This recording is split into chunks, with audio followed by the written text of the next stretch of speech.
Imagine two people who made almost the exact same decision in life. Both are 25 years old. Both chose one of the most powerful professions of the modern economy, software engineering. Both spend their days writing code, solving problems, and building digital systems that power companies, apps, and entire industries. But one of them started their career in the United States. The other started in China. At first glance, that might not seem like a huge difference. After all, talent is talent. Skill is skill, and code looks the same no matter where it is written. But once you begin looking at the numbers, income, taxes, living costs, and savings, a completely different picture begins to emerge. Because the country you start your career in can quietly shape your financial future in ways most people never fully realize. In this video, we're comparing two realistic early career profiles. A 25-year-old software engineer in Seattle, United States, and a 25-year-old software engineer in Shenzhen, China. Same age, same profession, a realistic lifestyle, and the same goal, building a career and financial stability. We will walk step by step through the entire financial journey, from income to taxes to monthly expenses and finally to savings. By the end, we will answer a simple but powerful question. If you had the same skills and the same job at age 25, which country would actually leave you in the stronger financial position? Let's begin where every financial story starts. Income. First, the base salary. For the Seattle software engineer, the base salary is $155,000 per year. For the Shenzhen software engineer, the base salary is $40,000 per year. Immediately, the difference is dramatic. A developer in Seattle is earning nearly 4 times more in base salary than a developer in Shenzhen. But base salary isn't the only source of income. Many engineers earn small additional income through freelance work or occasional side projects. In Seattle, this adds about $3,000 per year. In Shenzhen, side income averages around $200 per year. Then there is small investment income. In Seattle, investment returns add about $500 per year. In Shenzhen, they add about $300 per year. Neither profile assumes any other income sources, so when everything is combined, the total pre-tax income becomes Seattle, $158,500 per year. Shenzhen, $41,500 per year. At this stage, the Seattle engineer earns $117,000 more annually before taxes. But income alone doesn't determine financial reality. Next comes taxes. First, income tax. In Seattle, the engineer pays $26,800 per year in income tax. In Shenzhen, the engineer pays $2,700 per year. Then come mandatory social contributions. In the United States, Social Security contributions equal $9,800 per year. In China, pension and social insurance contributions equal about $7,300 per year. There is also Medicare in the United States, which adds another $2,300 per year. China in this model has no additional category in this bucket, so it remains $0. When we add all taxes together, the totals become Seattle total taxes, $38,900 per year. Shenzhen total taxes, $10,000 per year.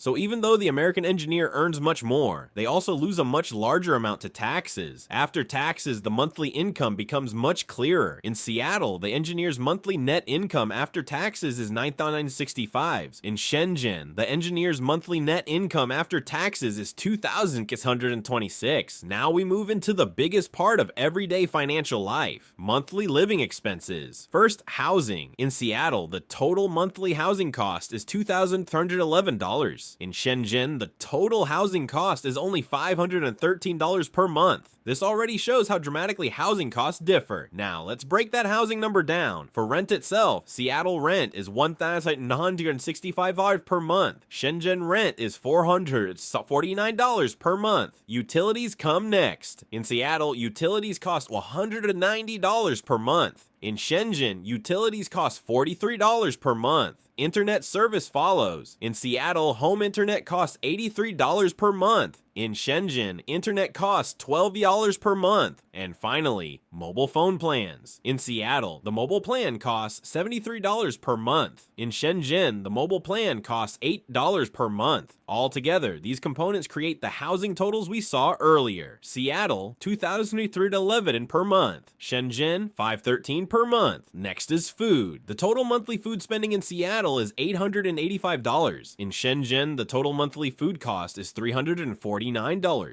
Now the breakdown. Groceries in Seattle cost $520 per month. Groceries in Shenzhen cost $270 per month. Eating out adds another $180 per month in Seattle. In Shenzhen, restaurant spending averages $36 per month. Coffee and drinks cost about $185 per month in Seattle. In Shenzhen, that number is $96 per month. Next comes transportation. Total transportation costs in Seattle equal $180 per month. In Shenzhen, transportation costs are only $33 per month. Public transportation in Seattle costs $100 per month. In Shenzhen, public transit costs $22 per month. Occasional fuel, parking, or car sharing costs $40 per month in Seattle. In Shenzhen, this category is $0 because a private car is not assumed. Taxi or ride-hailing costs $40 per month in Seattle. In Shenzhen, it averages $12 per month. Next comes healthcare. Total healthcare costs in Seattle equal $180 per month. In Shenzhen, healthcare spending averages $22 per month. Breaking that down further, in Seattle, the employee share of health insurance costs $120 per month. In Shenzhen, that number is $0 because the main healthcare contributions are already included in payroll deductions. Additional medical expenses in Seattle average $60 per month. In Shenzhen, medical spending averages $22 per month. Now let's look at personal lifestyle spending. In Seattle, total personal and lifestyle expenses equal $255 per month. In Shenzhen, the total is $102 per month. Clothing costs $90 per month in Seattle.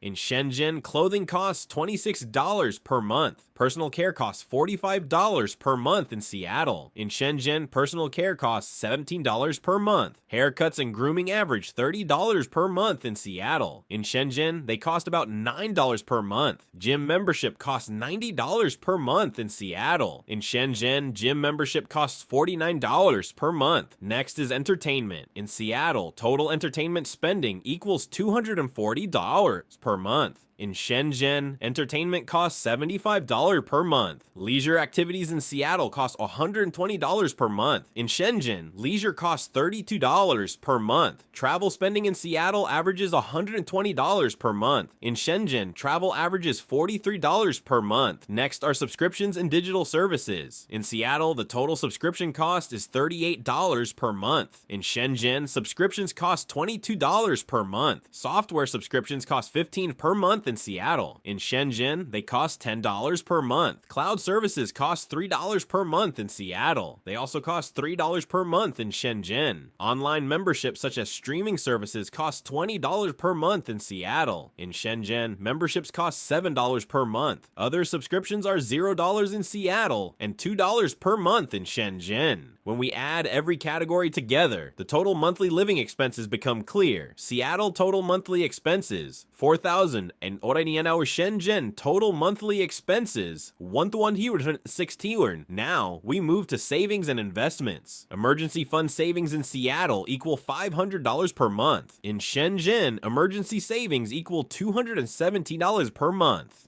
Retirement savings in Seattle equals $600 per month. In Shenzhen, retirement savings equals $72 per month. Stock and ETF investments in Seattle equal $300 per month. In Shenzhen, stock investments equal $101 per month. Crypto investments in Seattle equal $50 per month. In Shenzhen, crypto investments equal $14 per month. Real estate investment is $0 in both profiles. Other investments are also $0 for both. Total monthly savings therefore become Seattle, $1,450 per month. Shenzhen, $406 per month. Now we arrive at the final summary. In Seattle, the engineer's monthly net income after taxes is $9,965. Total monthly expenses equal $4,089. That leaves $5,876 per month in disposable income. From that, $1,450 per month goes into savings and investments. Over a full year, this becomes $17,400 in annual savings. Now look at Shenzhen. Monthly net income after taxes is $2,226. Monthly expenses total $1,260. That leaves $1,310 per month in disposable income.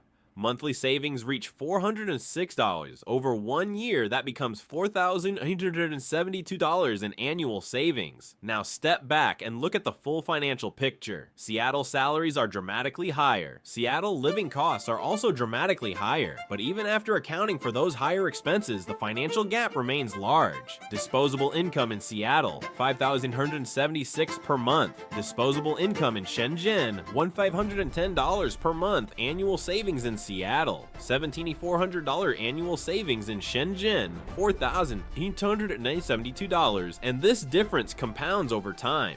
After 10 years, assuming similar savings patterns, the Seattle engineer could accumulate about $174,000 in savings. The Shenzhen engineer would accumulate about $48,720. That difference alone could shape someone's financial future. It could determine when they buy a home, when they begin serious investing, or whether they feel financially secure enough to take risks, like starting a company. But financial life is not just about numbers. Some people prefer lower daily living costs. Some prefer the career opportunities of global tech hubs. Some value family proximity, culture, and lifestyle. Seattle offers some of the highest software engineering salaries in the world. Shenzhen offers one of the fastest growing technology ecosystems on the planet. So now the real question becomes personal. If you had the same skills, the same profession, and you were 25 years old starting your career today, would you choose the higher income of the United States or the lower cost lifestyle of China? Where do you think you would build the better life? Let me know in the comments.